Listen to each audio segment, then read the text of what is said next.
to change the number of posts shown on blog pages, you just go to settings, you go to reading, and you can just have a look. You can read through it, and it says that your home displays your latest posts, or you can just click static page if you want, and you can click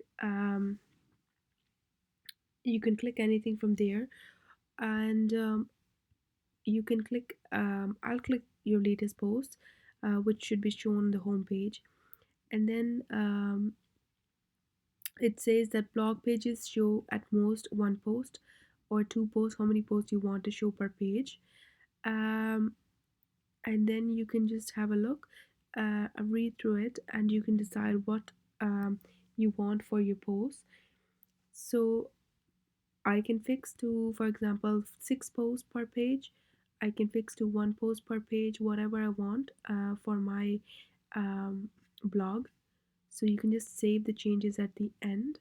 So I have fixed to 2 posts per page, and then you just save changes at the end.